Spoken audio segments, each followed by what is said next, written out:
Mikrofonen. Hej och välkommen till mikrofonerna. Detta är ett poddvarp som vi sända Anna kan fråga. Evni är frukt och fjällbröd. Det är allt det kvätt som är framme för tyna och för gäster vi har. Vi tar oss om spännande vidskifter som du inte hör om ganska så näck för era stände. Men mitt namn är Bo Tyrell. Välkommen.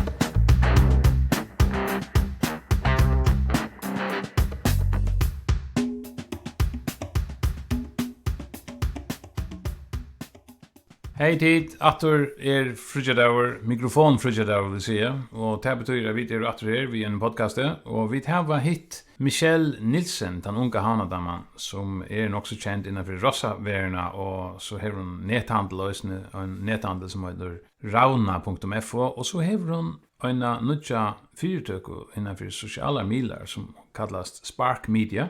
Och hon har avvarit känner mig om mängd och kvärt. Hon stittar ju oss upp till Bojrasvälle här fyra. Och vi tar så vi henne om kvart hon säljer och kvart hon arbetar vi och kvart hon helt om det försäljliga innanför bostäder, vidskifte, hästar och bibbeskäggvar, vad det ska vara. Rättligen extotligt.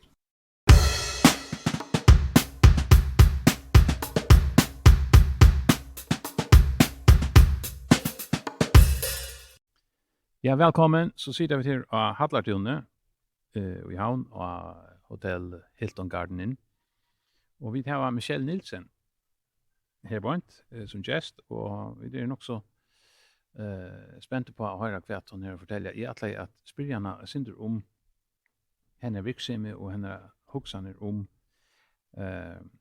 näka att hon fast vi. Nu blev hon också extra känd, alltså hon ställde ju till Bojrasvälle. Men jag visste inte hur det var Arent och att fast vid Ross och sonen som är här i Ross och kan man är intresserad i sådant.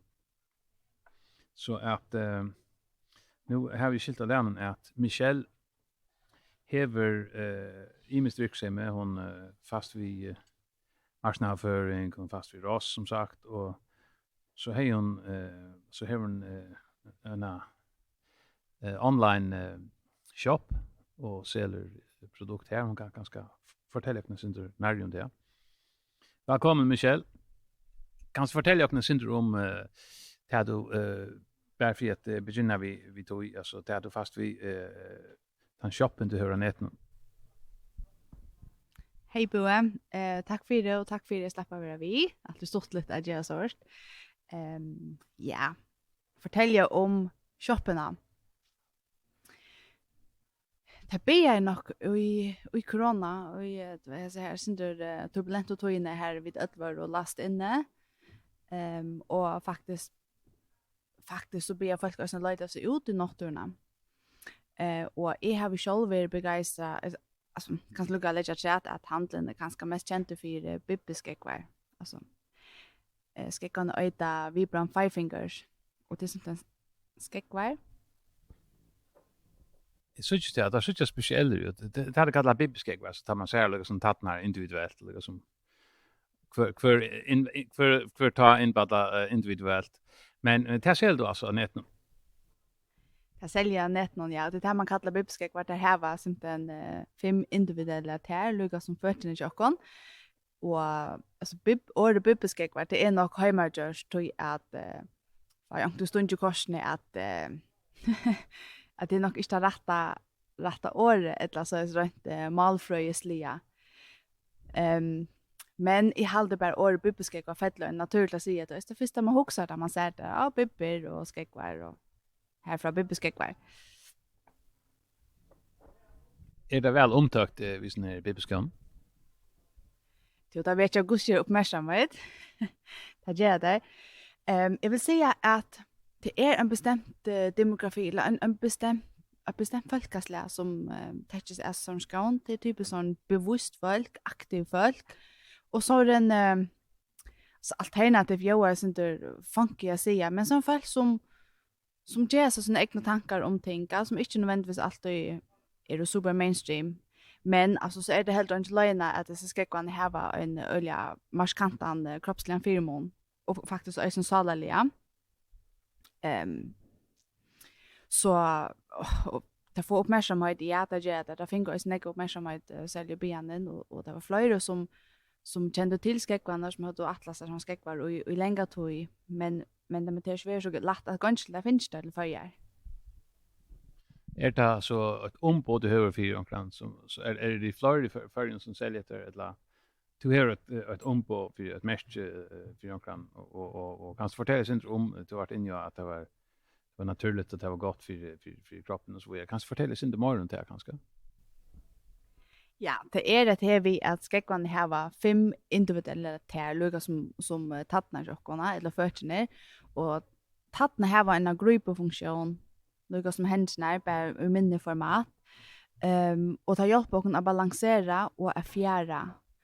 Eller hvis vi vill ta ett döme, tar man renner, tar vi renner i polstranskön som ofta är sån där hacka i hälen, så bröder vi fullständiga rörslemönster, alltså biomekaniken och jag brötes mot det som vi är skapt till och har utvecklat oss till jag någon alltså miljoner vi så arona. Och att den typiska brödingen är att man får större rörsler mot till kvart är optimalt för vår kropp. Och till näka vi att det näka vi tänkte ska någon men då är näka vi manglar sansarna, vi manglar det proprioception, alltså våra egna fäta och våra kroppsloton och i rummen så kvar är det fötterna och resten av kroppen är mot till centrum. Och det brötes, det vill säga hvis vi och i rällan och är gänga och har förstörda rörsle mot att optimalt för oss så kan man riskera sluta och nej på kroppen och det kan också skapa spänning det kan ge en rö av trubbelgon som är vanliga som är inte allvarliga men går sker så samlas kroppen mer ta i fötterna få löjve till att göra såna ultimativa uppgifter som är sansa länd och sansa och själva och bara bo upp till highland vad sker det kvar är vi vad som det gör mening. Det låter meningsfullt och spännande. Är det något nytt? Jag skickar jag ser något väl. Jag tycker så att ångesten är mynten som jag hade inte sett det live i förrän för alltså. Är det nytt? Nytt? Nej, det vill inte. Jag har själv 8 skäggvarna och nästan 11 år nu. Köpte jag mina första skäggvar. Det var det helt super nutcher. Men det kanske ösnen blivit så rak. Särskilt corona, vi löjta attro till omkring upprona omkringsläge. Vad är det som väldigt viktigt för jockorna? Man ser att flöjde är skäggar framlöjare är att hoppa upp på sig barefoot-bilderna. Men vi bram är så det ena som gör vi tär, alltså vi bibborna. Här är framlöjare gör ganska anatomiskt form av skäggvar vid tunn och bottne och så som är super. Men det tattnar som lyckas med geva till eika. Både stabiliseringsmässiga och sansamässiga. Så men för utan att sälja bibelskäggvar så säljer du Anna och nätet nu? Ja, handeln är en sån livsstilshandel och är egentligen bara ett uttryck av mer vad är damer, vad är halde är viktigt i livet så här är forskjelligt men i regnen får allt att rota sig i att vi skulle känna oss väl och är som stort av livet som vi har. Så vi det ösnen för en synder in i kan man säga verkliga ganska sälja appellera till kvinnor självt om du följer att det är ganska synder att det följer med att göra två stover här. Alltså, vad är vi nu i upprådna någon eller i en fasad som vi skulle pynta på. Och i halvt det bara tingene hänger på och kan mata samman så långt man har stärkan, vad heter det, samlaga integritet och kan man säga hävda gott in i alltså i salen, ja. Så när man hävda gott så är det naturligt att man gärna vill pynta. Alltså vi vill gärna måla hus och pynta ute. Inte nödvändigtvis för att bygga en fasad, men vi verkligen vill utstråla det så som vi följer in i. Så det här som är helt viktigt. Ungen even där. Men Michelle, du har något annat igång där så. Och det är att du stilla upp till börja så väl. Det är mest till och så har vi la mest till att du fast vid ross och sånt. Är det något som upptäcker något du? Ja, jag har forskjelligt igång. Det stilla ju upp och det var otroligt spännande och lärorikt. Så har vi också en marknadsföringsvideo som nog är mot huvudvisje med. Og vi vujande ross, så hever det vært en øyla stor parsa med så han alt jeg kan minna, så han faktisk jeg var baby. Så det har vi alltid haft, og jeg må si at minns mamma og sier pappa min nærmere for, ja, tvatt, det bare en tog, så hun var teenager, så vekst hun fra det, ja. Men jeg vet ikke, hestaflokken kommer bare vekser, så... Hvordan er Ross hever du? Jo, nu har vi tro, jeg var oppe i 4. Jeg regner faktisk at skjere 9. Tog vi småbøtt noen og 4 tøkken, så er det utrolig ringt å røtja alt til folkene, eller jeg vil si at det blir ikke til. Så man må også være realistisk og balansere det hele. Hva er det særlige som tar damer så vel vi Rossen? Ja, det er en god spørninger. Hvis jeg husker at det var baden, og hva det var som fascinerer meg, så var det her vi at man kunne slippe sida av det, man kunne fjerde ångstene, vi er sånne djøren, det helt det var sånn mer meningsfullt enn til dem bare å sykla. Syklen er jo det ting som ikke amerikansk ting som bare gjør som du blir, men Rosse er mer i samspill, og nå da jeg blir eldre, så er det som fascinerer meg hva som du danser, altså den er dansande känslan där man dansar en partner som fyller en eller löjer det flow här följer så rätt fantastiskt och det här känslan är löjt efter Rossiös, ja. Så är det jag har ju en tendens till att löjta med avbjörningar som är ring, inte alltid att nämna så lösning välja, men ofta är det mest lärorika. Så du kan ömynda det att man häver ett djur som faktiskt då så ett annat mål som har helt ära biomekanik och helt annan kroppsbyggnad. Nu ska vi bara dansa och det ska vara flawless, alltså vi skulle ha flow. Det kräver en kommunikation en nivå som är riktigt att förklara. Du vet har vi inte mål fällagsmål som det ska uppbyggas och så är det den kroppsliga passionen för två kroppar, två så imiska kroppar att smälta samman. Och det kan man bara göra utan tvang, alltså hvis bara passar vilja att samma. Så hur så trämma för mig är en häst till att ge något totalt flötting och en vattlet till dem så här släpper man så vara kreativ. Ja, det var värst. Hästar eller ras är sjående näka som rättligen näck folk har vi intryck av intresserar sig för och här som uttryck i förrän alltså. Är det näka som men är vi färdig till det? Kunde du fortalt oss inte om ta du vänner hästen? Du snackar om hur så faktiskt så kommunikationen fungerar. Vad gör du för att det ska lyckas som det ska? Är det några särskiga ting här eller för en som inte vet alltså som spyr bara vad säger du så? Ja, han spår inte five questions. Det är inte skulle svära stått om i älskar detaljerna. Det detaljerna som är alltid spännande, men så alltså i huvudsaken så räver det om att uppbygga fällagsmål, ett mjukt mål. Alltså det vill säga hvis vi dömes och i min dag om vi har en häst och jag har ett gattenbond i hästen, så ska jag kunna göra allt vid den hästen och han ska vara så mycket obs och villig till att respondera att gatten är inte slitna.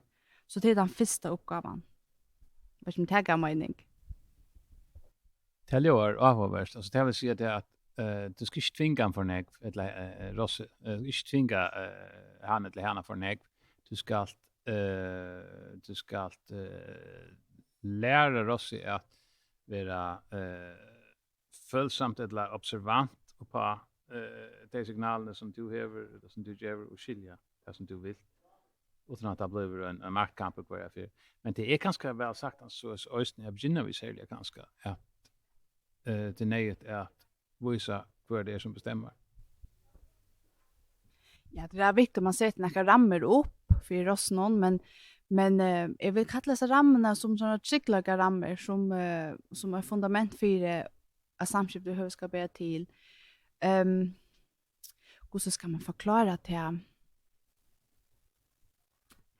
det må vara en löjare och kanske arbeta vi hvis man har en ungan ovandan här så tar det dömes ta nudja så som en lucka så gott han haft han några år men han är otroligt stor och han var pura rav där fick han Så jag kunde inte få ut igen det jag bench han pilla ja och han pilla ja. Hvis han blev benchena så att lära några basalt ting som start och stopp och vänta. Och att få det här 100% arman för ut. Så har man långt en stark bas här. Men att det vi att bestämma, ja, sånn vi och arbetar folk och vi då att navigera och i hela världen, det gör oss inte. Så på den måten vi löjaren. Men att vara en god löjare, lyckas jag respektera att han som man löjer. Det tar man för villigheterna, det tar man för goodwill och kärleken kan man kalla det så. Tror jag hvis man bara en bestämmare, alltså en makt ut över det, alltså en som utför makt. Du ska göra som jag säger till annars så fast och smäcka. Så vill det vara en episod där förr till sätten Rosa blev benchen och fluktinstinkter kopplar in. Ta för andra sted, lugga mycket kvärt. Han är ju inte allit åt här. Och ta är det något annat som täcker i vår. Men här man heter allit och heter här alltså heter allit för oss om att du är okej. Allt det som du gör är alltså för mitt bästa eller så att man inte har valt ju om så heter det. Att man är fair, ja. Så det näka chickla går ut men det är inte en läcker hästkänsla. Det känns läckrare man har en häst som fyller det att han ho en som bara i bench för han var smäck. Alltså det är helt annat uttryck i Rosno. Är det växande aho för för oss för oss i färgen? Hur du näka intryck att du? Och kan du se också om kanske förresten vad det är för rost du är det för är det utländsk eller? Ja, hvis jeg lykkes svære på den første spørningen om du har for oss, det er alltid det er, og det heter nok også alltid vært, Ross er vært en øyelig større parst av samfunnet og i flere tusen år, så man kan kanskje si at for 4-5 000 år siden var det større av for oss til at det var brukstgjort, at det har man ikke æk for og sånt. Og så deler jeg ahoen ta under kronen, så hver som tøknen tog i en oppgave til oss noen, men i det är det en sort pleasure, alltså ett utgiv som jag har intryck av är spärkligt växande. Tog man det är det här vi finner mening i livet och kanske också säga nu att ta töcken teker i och mer manuella uppgifter är vi letar efter mening alltså på andra mata och här är Rosse är det fascinerande jord och speklar och på en sån intressanta mata som jag hade neckfolk är tillsäkt av. Vad som det här behöver jag mening, men det är så bara min filosofiska ja, filosofi från mig att jag tycker att det är rosa ute för att vänta mer på sig och därför det var för mer fjällbröt mot det är inte allt som till man roja rossnon. Men så man vill bara vara samman vid rossnon. Bara hitta dem och det är terapi. Jo, alltså här man bara gör det rätt. Alltså är röj inte själv jag husar om för halt vet jag jag bara ri halt lite och husar angående näkon ras. Men nu tar vi sonen från röja sån ägg. Och går man alltid prata om det fisk så hon hej ras de har eller fexnäck vid ras som teenager. Nu har jag så upp det att som hon säger att det passar. Det är verkligen näka virusen alltså det är verkligen näka speciellt alltså tandstämningen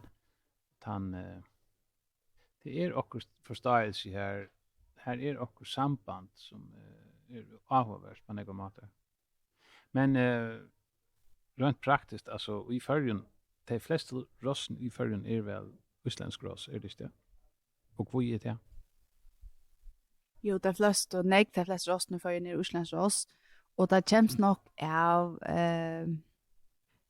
här som vill alltså här stäje alltså förjar här är nog något geografiskt ting här då jag och upprunnar oss var utav förska Rossia som nästan då i uta och så ber man att inflyta oss här är den största personen som kommer till Island och sånt till och grannlanda och det Islands rossen är näka större och det är ösna öle populär alltså om alla världen att det här var eka gånglö och så man hickar runt omkring om alltså i världen så Det är vi gånglövon. Här var det ega gånglön är då rela praktiskt i fjällalände. Och nu är vi då fjällaland. Och här är det nog mest naturligt vi har gånglöv. Så det första ross är det hever gånglöv. Bara sluka större som det utländska. Så är det så rela små. Här är det utländska rossne näka större. Och så är populariteten att de utländska rossen bara vuxen. Och om alla vägen som gör det mer attraktivt till oss att uika till som sport och kunna låta i allt av kappingen efter allt av standarden. Så det är nog ösen till rasna eller till rossas läge mer attraktivt här hemma i ösne. Hvordan er rossa for alt for jeg ser det på den måten? Må det være i førgen helt du? Ja, i halde senaste spurte så var det til en 500-600 eller kanskje 300 det var den det går ikke nek. Nu är jag limer för Röingafälla som är det största röjfälla i förjon. De flesta rosafolkene är nog limer här. Och jag menar här tror jag limer bara till fällan. Men tack mig så det är inte jag skulle fyra till tölen men det är inte att kanna. Michelle, du är annars tillgärande så arbetar du vid dina egna företag som heter Spark Media och det är innanför marknadsföring. Har vi skilt tjänster innanför marknadsföring? Kan du fortælle sin det? Ja, Spark Media, det är mot högsvirksomhet och vi gör marknadsföring av social media och bostor av. Så vi gör social media marknadsföringsfälla. Och jag ska pitcha det här. Så hjälper vi småvån och medelsom fyrtökon att omsida tar sociala medier. Det kan vara en öle stor bidrag till sommon. Ofta det är ganska tillkommande män som kanske då eller tog med eller har tog till det. Här kommer vi så komma in och rösta det här för dig. Tog jag till rösna välöge att alla flesta kunderna tror att de flesta fyrtöken är sociala medier. Så det är inte ötlån men jag nekvån. Här kommer vi så hjälpa till. Och så är det lika som konceptet voxer jag synter. Det är sånt om teltepostmarknadsföring och framlägga texter och sånt där. Ja, och jag har faktiskt inte innan tanken att han fyrspårsmedier kunde be på det. Så att det som jag vill ta är tog till steg att bli just och vara att bygga en visjeskultur, alltså en simpelthen att samla en bulk av folk som framom allt stola och stimpra och inte kan ska man säga frambor på flera fronter.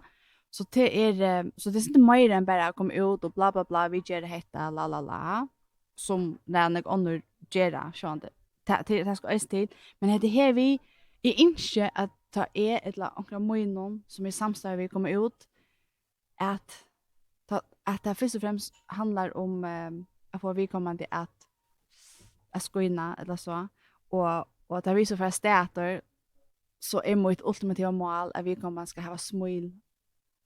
Alltså här var smila anledning. Känner du att du möter ankran läs han se SMS och så hälsar du på ankran och så helt bara störst smil och smila för sig av att det tar effekten som jag letar efter.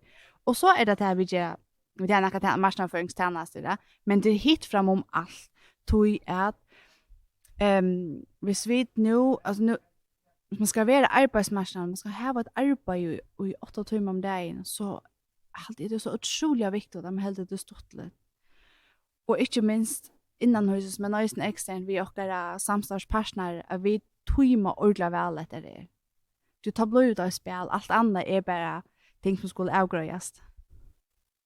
Konkret, att det är spännande allt det där du säger, men konkret tar det säger tjänster innanför sociala medier.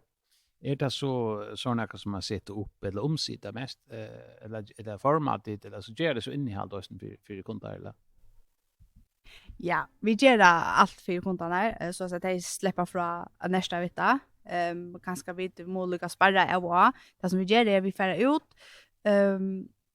Heter så akkurat hövsvissen ja vi tar oss nära smartarna men vi färra ut jaunan och sätta och kontrollera fyrröknon och lägga som danna sövnar här tillfälliga så att vi på en måte är en sån pass av kulturen och här som man färd här vi som är riktigt att beskriva alltså man borde passa av fyrröknon det är för man ska ha en extern in det ett la man säger så att vara social medel handlar om att vara social och det handlar om att vara att personifiera företagarna och då kan man bära allt det hvis man ordentligt välja följa vilka företagarna är för näka. Alltså det är inte bara faktacheck som en kan lägga upp på hemsidan, ja. Vad som tar mening.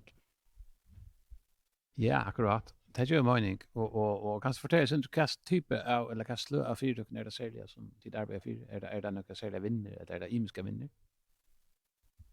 För man vara sånt allround så det är egentligen öll men alla mest till att det ganska sälja bestämda typer som kan man säga är tilltryckt av mina personlighet och vill det så vara att det är frontpersoner här. Så det är en sån glädjefolk och det är som past av så här upprona inte någon som är att komma samman vi folk som bara skapar en sån positivitet. Så det är mer så det är inte en vinner grejer men det är mer personer som arbetar i fyrtökningar och det är alltid jag har funnit av att det är viktigast fram om allt. Till resten där finner man sig just det. Det är inte ett problem. Jag hade här Leo Skilagott Michel. Du ser nästa Skilagott hade jag och nu varst du ösni och bjöd fram i samband med Börasvälle här i fyra. Vad var det särskilt som du ledde inte och i sammanhanget? Det har varit att lära något nytt och få inleda några ting som jag visste lite om. Alltså, kan man säga, innan huset inled, hur så är det att vara bara sån här, hur fungerar det, hur skipan byggt upp. Nu har vi arbetat allmänna i 20 år, så känner väl skipan och hur samfunnet är byggt upp. Men så är innan huset politiskt, det var förvitt när vi där mer om och kanske är det här vi inte vill bryta. Jag vill bryta det till näka bättre kan man säga. Alltså det är alltid det bättre men ja. Här var väl onkel Jarstamal så där jag kan förstå mig att det kan ha också har haft vi Havnadella eller omstöna till oss som är näka särskilt här som du helt är viktigt att poängtera. Ja, jag fann ölla kött det var att det där köttet jag som lägger hjärta med allt eller det halt jag sker det är I have hur ran jag tänkon men jag havna det absolut hjärta mal här vill I have så nek och ängst att böta om omstövnar till rostnorna ute och kanske hacka standarden center hur så vi har oss och vi så visst ju vi har en EU logo som har något minimumskrav hur man helter rosa och till dem så skulle det ut. Den danska rosa lån säger som minst 5 timmar om veckorna som är absolut minimum och allt i sällskap i en öron och en så stor en areal. Och nu känner du havna där vi har helt av färtliga små geringar och tillägga som och vi har inte kröv till omstöver överhuvud. Och det är så att det är halt inte man ska här nu för att bråta att fjås ner till det inte för smöles inte för det och det. Men som minimum halt det vid må under oss någon fröjöke eller akkurat alltså bara släppa ut och vara oss själva till att alltså man kan ju inte få ut och lägga gänga turer så men allika väl det vi man måste vara äldre att folk tar stå jag stanna för timmar och hitta med rosten spela. Så det här det kan släppa ut samman av våra oss. Det var ett av mina hjärtamål till det är väldigt negvar. Men det är en lång process. Är det fler andra som har gett uttryck för att det är har som huxan och snösn? I rocknar vi att öll rossa folk inte hattar. Men man är så osamtur om det blir till och hur så det ska skipas. Men det som ringt svära på som är ordla samt med som är synte samt men går sker så alltid vi det samt och rostna har gått av att vara fri. Ja, det är ösning utan i sannhet. Michel jag glömde att spyrja det och det borde jag spurt om på en vägen men tar du nu här så fjälltotta ahomal och virksame och huxaner om allt möjligt. Så kunde det vara intressant att veta kvärt och i din bakgrund är alltså du har arbetat inom för allmänna sidan du har också arbetat inom för det privata har vi skilt men är det någon särskild utbyggning som har gjort så eller kan du fortälja sin om bakgrunden och så som kvar du huxar för alla som rent yrkesmässigt. Ja. Jag har alltid ringt att distansera mig från mina chattneviron som att lära och att menna mig själva och bara älska livet. Tui att hvis jag bara huxar yrkesmässigt så kan man lära kött bara in i det fagliga och det är inte säkert att jag tror vi tar som jag vill bränna för det. Så nu säger det att jag har fjällbrött avhållmål men allt bottnar i att vilja bröda ting till något bättre. Alltså handeln, allt som är här ska hjälpa. Alltså mikrohjälp gott nog det är lite att det är inte mycket kolvältra alls. Men allt tillsammans kan ska hjälpa picka lite center. Och de röjningen följer är mer uttalande och röjna intentioner. Det är just som är blivit för egoistisk här så speklar det sig i rosten och så blir det inte lika läckert att göra det som är brukt några resurser på att lära mig och behalda. Alltså, det här rost är otroliga resurskrävande på alla möjliga matar. Så yrkesmässiga. Ja, nu är ju så att vi är in i businessliv eller här är det som businessliv nu i några år. Inte långt, men hvis jag husker 20 år fram så har vi en dröm om att uppbyggt en koncern. Så är det så, alltså, några fel som kunde få en synergieffekt av kvarnörerna. Nu har vi ett marknadsföringsfälla och så har vi uppbyggande handlen. Så att jag hoppas att handling kan bli så mycket större att det blir självständigt fälla, alltså ett större fälla än det är nu. Och att det så vi kunde köra sparskmedia och så vidare. Och så kan man kanske byta till att kanske rauna vara brand, kanske vi får rauna fitness eller rauna nutrition, alltså jag vet inte själva. Jag såg kvar tinkla jag hen. Spännande. Rauna till alltså shoppen. Och jag tror att tar vi oss om online handel. I var en sån skoje här i havn eller aneten. Helt så ett namn här östen. Men det var inte om marknadsföring online eller sitta upp på en shop eller vad det var. Han själv Facebook Jakob Stinsen var här och det var inte svär han som stod för det. Men det var också vi just. Alltså det vi hur så ordnar du en webbshop? Det är nog snäcka föringar som har handel av nätet nu. Men det är väl inte så där lätt hvis man inte gör det för. Vad är det som du följde var svårt för ordna eller brukte du bara externa leverantörer eller allt eller visste du bara det skulle färra?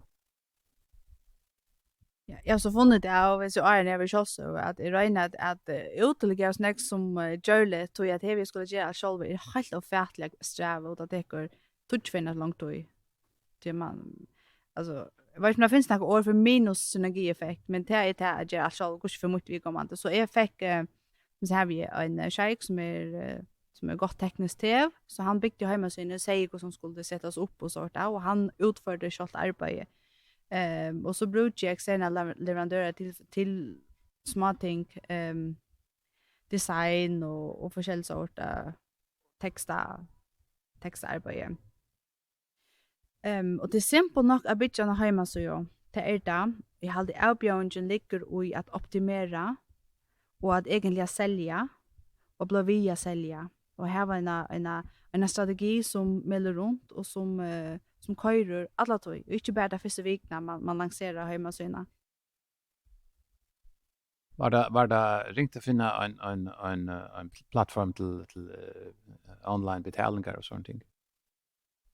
Nej, tandpassion är alla närmaste som jag hade to se på det här så marknadsföring social media med Jakob Stinsen en värsta som huskottet skipa i 4 och i hästa. Ja, det var otroligt god värsta va.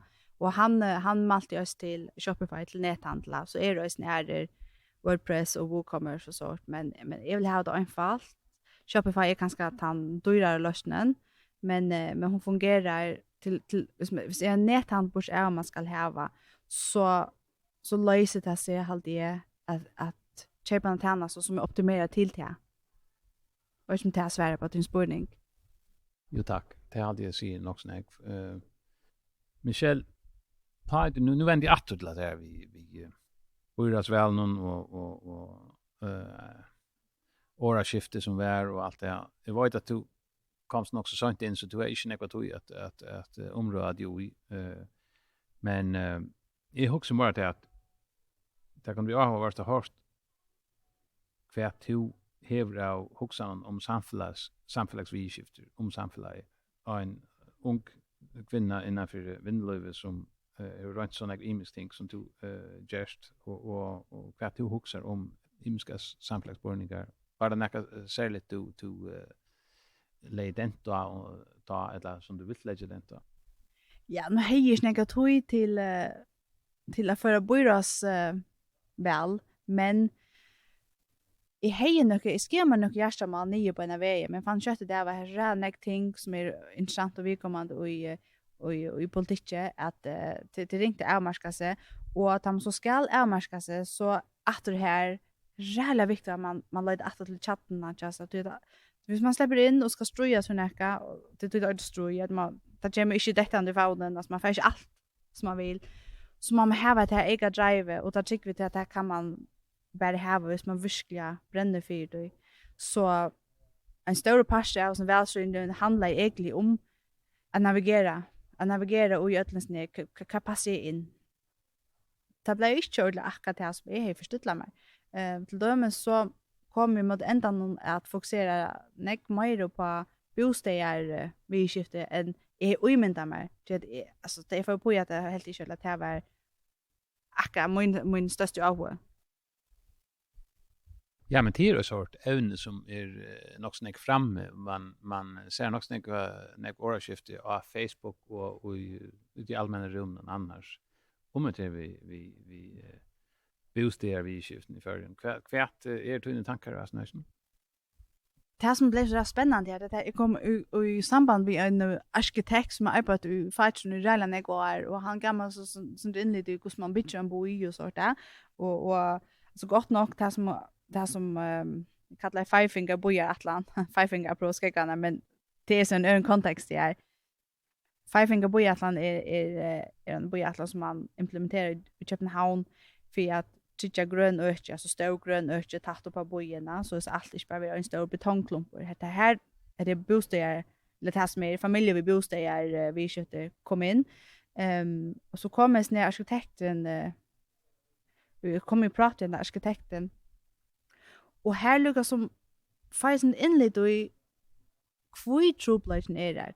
Det är nekva där vi vet att vi har en trublaga, men kvui är den att kublan vi är där. Så näka vi husapriser för första budget för första löja och det för alltså utboj för löja. Men hvis vi fann ta som pris så är det för första löja till för första budget. Och så fortäller man så att men vi skulle ha boili budgetroi som hade budgets här som det boiliga budget och vi lika halta. Det vill säga ni boinon så tatta show mallan som gör lite att det här höjtas. Så här är några andra krav till isolation och sånt ting emot alla av oss uppe i Höjvik här är det helt andra vävlar emot länder. Så hvis man ska ha budgetkostnader nyer så man måste ha som placering. Tack av så av mening och så hit att det boinon här. Här som redan är obrukta byggningar som bara stannar där. Och sen är det vi att ändå nöjda och sånt att det kräver ju kolossalt att bygga röja jag skulle danna nödjan boiling. Det ska ju grävas, läggas rör och asfalt. Det är kolossalt arbete och tillfällen som ska till här. Hvis när fyra man hickar efter, okej, men hur så får jag gagna ut lämnas bojen bättre. Bättre det boiliga bygga och är byggvärt att här höjtare. Men jag syns att infra existerar här i förvägarna. Så vi tar konkret döme så här som fisk och chips är parkeringsplatsen här som lite skolor. Alltså kan vi man kunde bygga en trutja hattar på här. Trutja hattar och ganska en 4 ubåg vad jag haft till 16 bostad bara en pickeliten stycke. Hur huxar man inte mer? Hur huxar man som optimerade byggningar som är och man måste nu jag håller man ska outgöra om man vill ha hemsens största byggt eller hemsens minsta boja. Och det är ju så i en urbanisering att folk träffar sig in i bojen och bygger hackor till det bojar. Alltså vi skulle snacka om pengar så går vi också om att det skulle ha sett oss till det här är dörst. Så i mån till att ge ett möjliga att skapa sig en bostad som mod också ekonomin och det handlar om att optimera. Det säger sig själv. Det är alltså inte det är inte raketvetenskaper. Utan Iva sanna ett negva som är, kanske allt. Jag ska inte kämpa för klockan på bostäder, troblagar, det här vi inte arbetar så vi. Men jag har hört att känna mig och det är att det är för utstickningar generellt i havn och det är väldigt negva ansvar. Är det här något som du också heldur? Ja, det halte jag. Det var också en parst av sig här, Fivefinger bojar atlanta. Man bygger ut, hvis vi mynda och havnarna som man bor i. Här handflatan är lugga som centrum. Och så bygger man ut i fingrarna och så mellan fingrarna så är det här fria till grön öke. Men till så säga så har man en bygge atlan och i helst 100 år fram. Det är inte bara att sticka ut det här och där. Vi får alltid ha törv och utstickning. Och där man lägger det gott något kämpestort arbete som ska till så nu arbetar vi men det vill ge en struktur och ett jämnt flow av utstickning. Till dömes hvis man häver en utstickning en sån bojapast där och det är då nyckel alltså man säger att man minimum det är minimum 30 men så utstickar vi 300 chat. Helt är en fasta lev och det samma i badnarskapsplatsen. Så hvis man är halte folk som inte flyttar till Torshavn kommun skulle alltid få bostad och ansängarplats och skolplats. Alltså bara som fundamentalt ting för att kunna fungera i en boja. Så sånt ting process och system det hade så som alltid för att vara en troublemaker. Hvis inte man nämligen för systematisera det. Vi må vana till att avvärande vindlagar lustar väl efter sån här praten så att är flera gott kallt handje. Så men för runda av Michel du har inte fortalt färdigt fra. Jag hörde då så här mal som vi vet inte är Västman eller det är alltså Norrströma eller det är Estro är inte det du först eller vad det är i höger. Rakt ni andra föräldrar chatter man vara härifrån också. Ja, är Västmanna, så det är nog Västmanna accent du höjer här. Så jag har bott största personal någon eller det vet jag inte. Nu har jag bott kvar i Havnäsne. Men min barndom så har vi bo Västmanna och pastor i Köpmanna havn. Ja, men tack för det. Så vidare till oss nu. Det var nästa spännande och tack ska du ha för så samtalen Michel. Jag bor till som tack för det.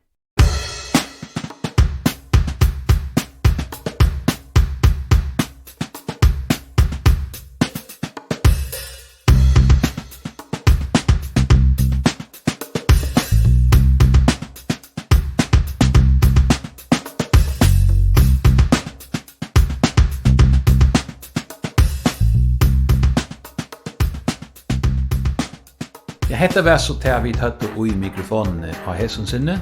Vånande finker dit neggborsur. Tack för att du lurtade. Vi berättar om 14 dagar.